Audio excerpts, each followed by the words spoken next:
Hi everyone, I'm Soroosh Jalilvand, Head of Offshore Design in GDG. I'm actually filling in today for my colleague, Cian Desmond, Head of Innovation in our company. He actually tested positive for COVID a few days ago. All good, but so it's a coincidentally pleasure to be here. Just a quick introduction to our company, GDG, Gavin and Doherty, Geosolutions. The company was founded in 2011 by two co-founders, both of them essentially based in academia at the time. So the company essentially has a core in research and has since grown substantially.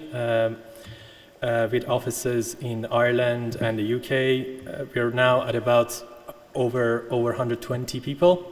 Initially purely geotechnical engineers, but now we have people in a range of disciplines, geologists, structural engineers, environmental scientists that support the business. The business runs across several disciplines that includes onshore, nearshore and offshore. And offshore is one of the main sectors within the business, responsible for main part of the growth, one of the main drivers for the success of the business at the moment, and then hopefully in future as well.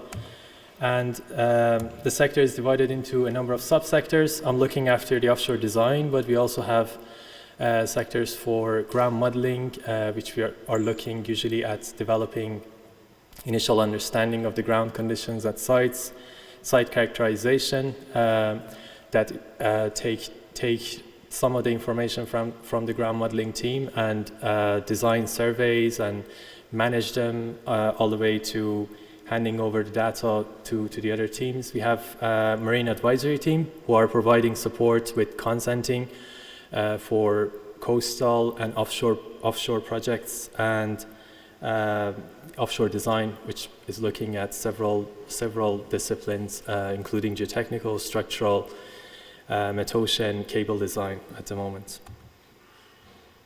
The company was acquired by Ventera in less than a year. It's still not even a year.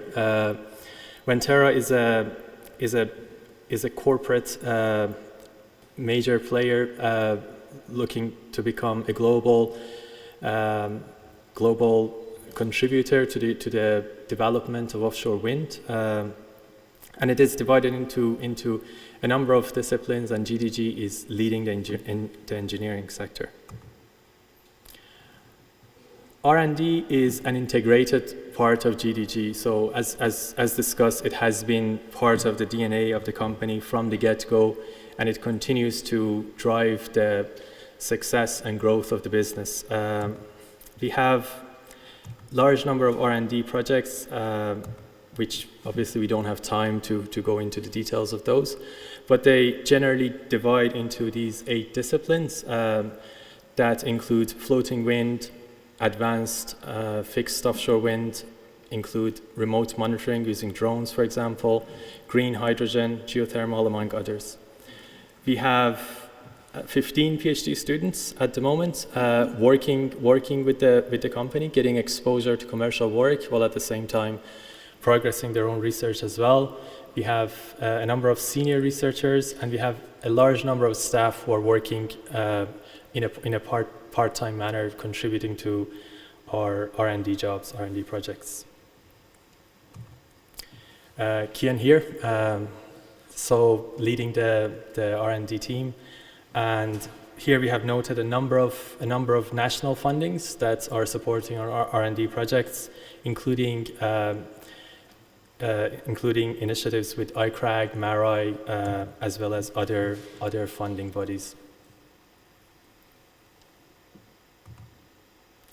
Also to note, again, noting that this is an iCRAG event, Mark is sitting here. Mark is spearheading our research activities and collaborations with iCRAG that have started from 2018 with East Wind project, which I believe you have you have heard about earlier today that looked at ground conditions across the Irish Sea, developing understanding and providing constraint mapping information that have supported so far some of our commercial projects, the understanding of the ground conditions and the geo-risks. The collaboration has also continued, and we've had other projects, other active projects working with iCRAG as well as MARI. One of the recent ones that we have some of the figures here are looking at morphodynamic assessment, for example, looking at seabed mobility due to waves and currents. Some of the figures you can see at the bottom left-hand side, as well as some of the recent surveys looking at repeat bathymetry data, trying to benchmark some of the measurements that have been looked at as part of numerical modeling. Thank you very much.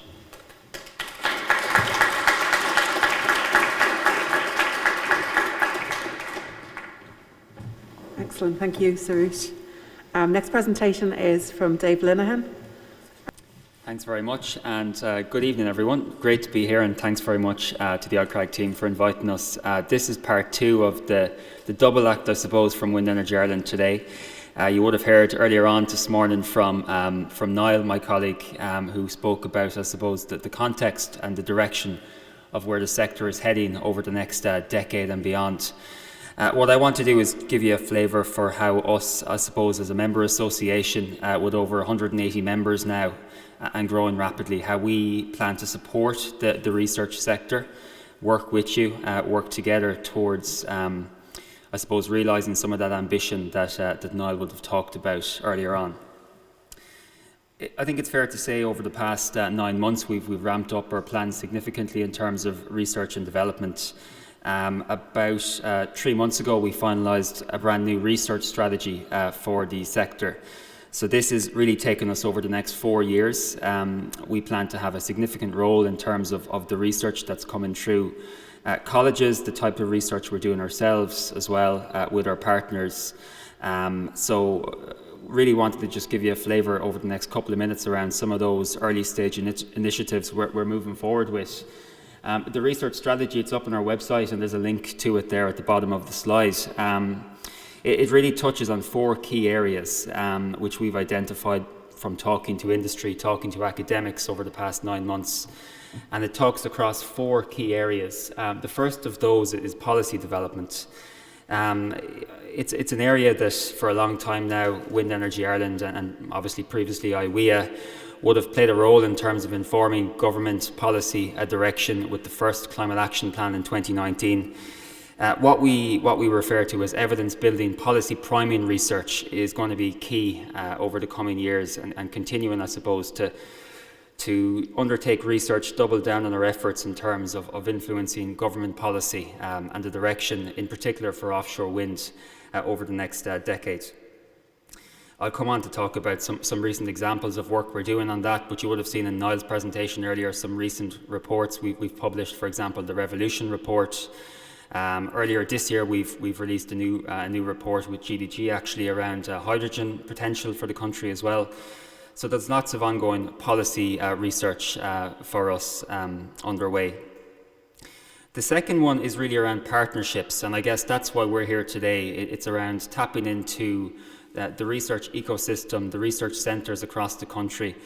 We really see that the industry in particular can play a role in supporting research, working with researchers over the coming years to address the key questions. And that's not just technical research. You know, there was a really good presentation earlier on the socioeconomic side as well. And clearly it all needs to work together for these projects to actually hit the water between now and 2030.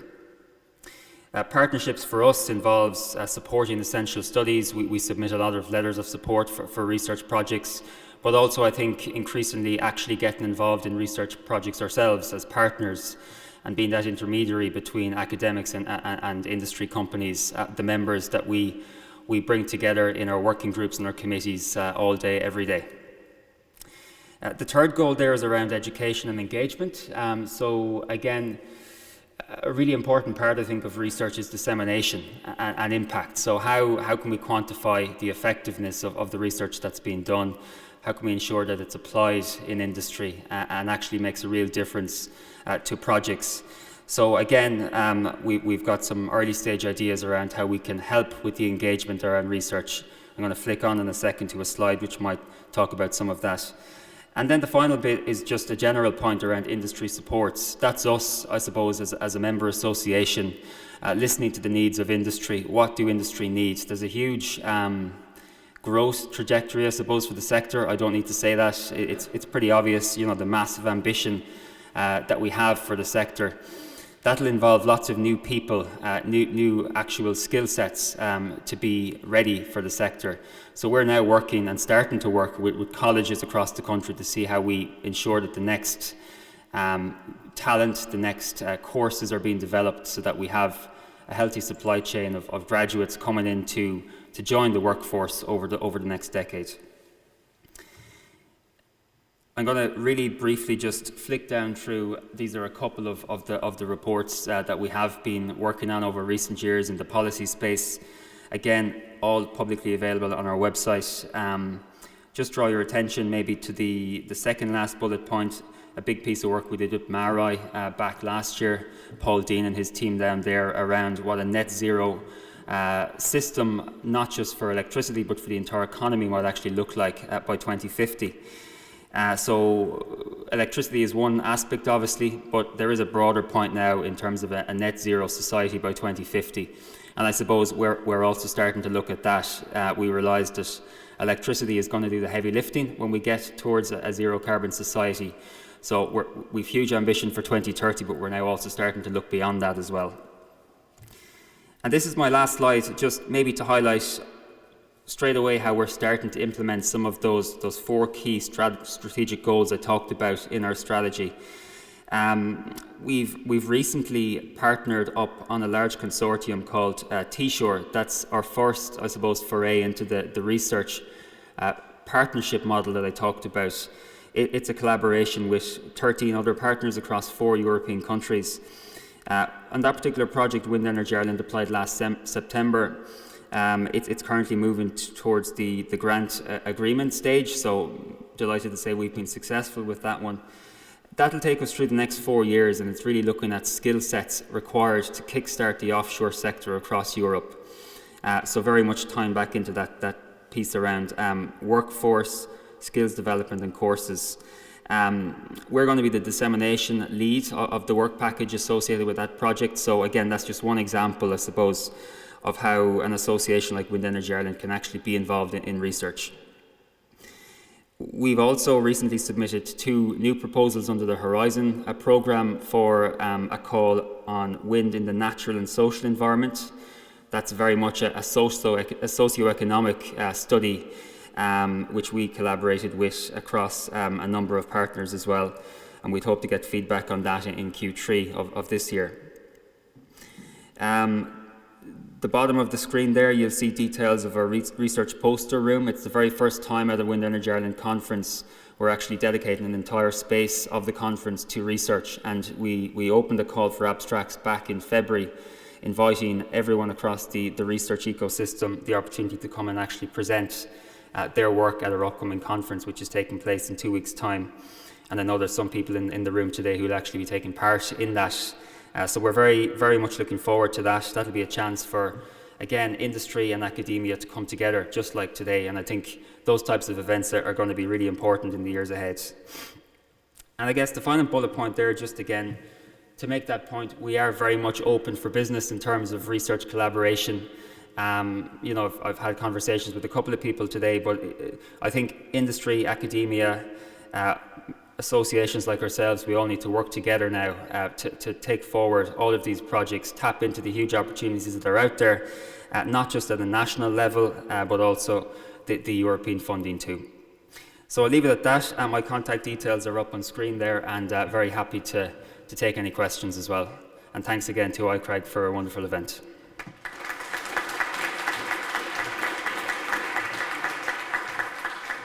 Good afternoon, everybody. So as Emer said, I'm the funding manager in iCRAG. My name is Francesca Martini. I have only 5 minutes, so I'm really going to give a really general overview about possible funding mechanism for collaboration between industry and researcher in iCRAG. The title says the EU, but I'm going to touch very lightly also on national support before passing on to the European funding. So in terms of national support, Ireland has a good system. There is a few agencies that provide support for the R&D and I projects, entities like SFI that has a series of programs. I'm thinking SFI partnerships, I'm thinking the SFI R&D I fellowships, or the Frontier for the Future programs. Enterprise Ireland offer support for academia and industry collaborations, providing support to the industry that are involved in R&D projects. And even IDA Ireland offer support and financial incentives to companies that carry out R&D projects. So the support is available. There are a lot of different calls and programs, and they map really nicely on different stages of R&D, starting from concept development to a proof of concept to the R&D activities down to the commercialization. There is also SEAI, the Sustainable Energy Authority of Ireland. Probably most of you are familiar with it. They have an R&D and D funding program that supports R&D projects that contribute to Ireland's transition to a clean energy. They have a different set of scale of projects that they fund, different scales in terms of duration and funding. And just to flag, the 2022 call is opening now in spring soon. And that brings me to the European funding part. The EU Green Deal really focuses on a lot of different things, but it really puts a lot of emphasis on supporting the clean energy transition. And in this, there is several objectives, and the strengthening and the potential of Europe in terms of offshore wind is one of the clear objectives. So the EU supports a lot of research and innovation in this field. When we start looking at European funding, it's a little bit of a maze, and a lot of people get a little bit confused and put off. And I have no intention of trying to clarify all this in 5 minutes. It would take me an hour for each of the programs. But I'm just going to flag just touch very lightly on a few of the relevant funding programs relevant to this audience. And I put them up here on the screen. So Horizon Europe is the first. Obviously, it's a very ambitious EU Commission Research and Innovation Program that's running from 2021 to 2027. A lot of people are probably familiar with it, and I've heard the name at least. Its structure is different pillars. Pillar 1 is really about excellent science and is more based on fellowships. But we should be looking at Pillar 2, which is all about global challenges and the European industrial competitiveness. The work program in this Pillar 2 is divided in what they call the clusters, and there is a cluster, Cluster 5, that's really focusing on climate, energy, and mobility.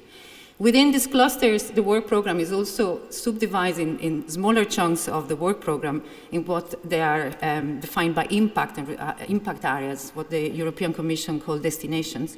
And there is one that's really focused on what we are talking about today, sustainable energy and clean energy. There is, the work program is usually defined every 2 years. So we are now in the 2021-2022 work program. So a lot of the calls are gone, and there's only a few calls open in terms of wind for the rest of 2022. But we had a look at the 2023-2024 drafted work program, and there is quite a lot of stuff coming up in terms of wind. The last pillar of the Horizon Europe project program is the Pillar 3, Innovative Europe.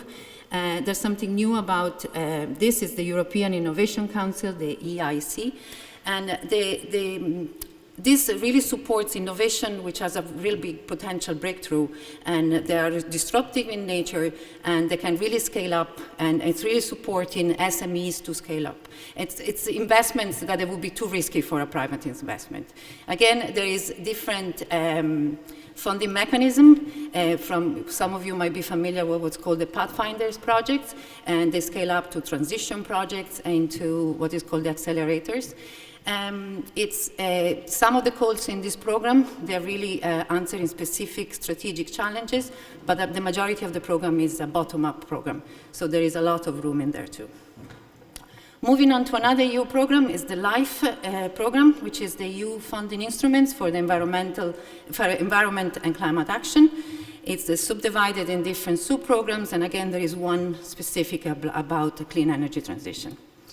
And finally, I want to mention the Innovation Fund, which is one of the world's largest funding programs for the demonstration of innovative low-carbon technologies. It's supporting It's supporting different areas, including renewable energies, and it funds, it has calls for large and small-scale projects focusing in these areas. The first call is closed, but the second call for small-scale projects is actually being launched today. So this is, as I said, I cannot explain the whole, going into the details, but the European Commission has a very good search portal where people can go in and look at all the funding opportunities and calls. When you open it up, there are the list of all the different programs. You probably can't read it from that distance, but you would see there is the Innovation Fund, the programs that I just mentioned about. When you enter into the portal, you can make a search by the program. For example, in this case, I put Horizon Europe.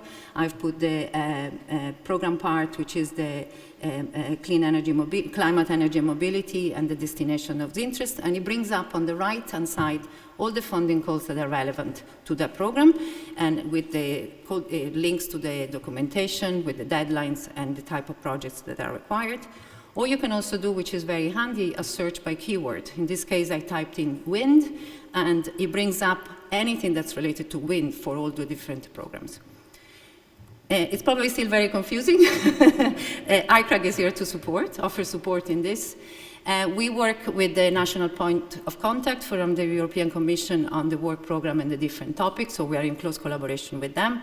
And as iCRAG, we support the researchers and their collaborators in the project definition, the setup, trying to identify which one is the right funding call, the funding program and the right funding call, and as well in putting together the proposal submission, and if awarded, the grant management, and the integration into the wider iCRAG activities. So that's all I wanted to say for today. That's my contact in there, and get in touch if there is any idea in there. Okay, so finally we have a presentation from Aoife Brady from iCRAG. She's our Industry and Programme Manager.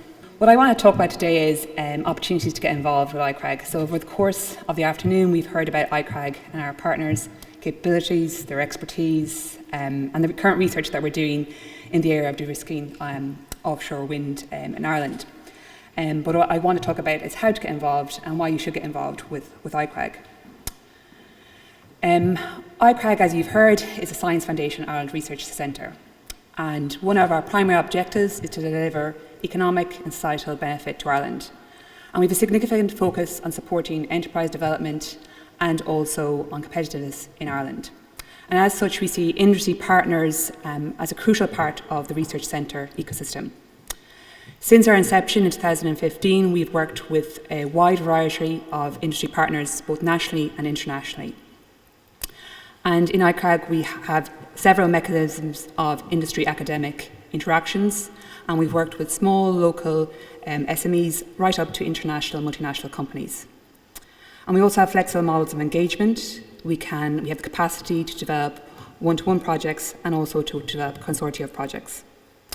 And finally, our research partners can access a range of technology platforms within the centre.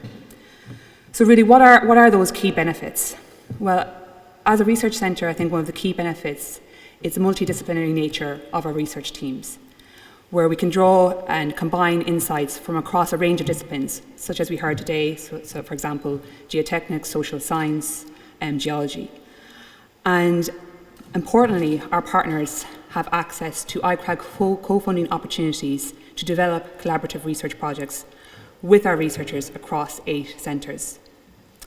Partners have that flexibility to develop that one-to-one project aligning their research, developing a research project aligned to the research priorities of the company, or else, as I've mentioned previously, that they can join a consortia to develop projects. Partners also have the flexibility and the capacity to have researchers embedded. This means that they can co-supervise, and that they also can have partners work with students or researchers work within their companies. Our researchers are also directly available for engagement, and this gives partners the access to the potential pipeline of future employees.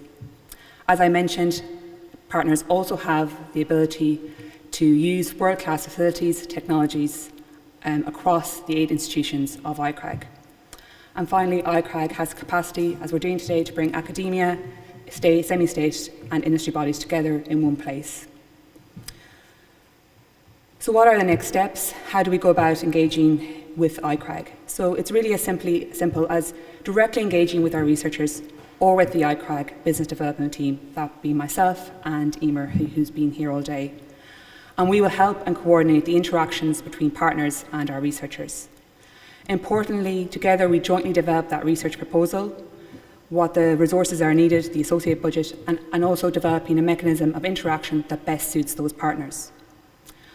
What's really important is that the centre team, myself, Emer, and also management are there every step of the way to support the industry partner relationship on that project. And finally, what I would like to say is that we firmly believe that the success of a centre is developing those industry partnerships across both nationally and internationally. We pursue an intensive programme of industry engagement to develop projects.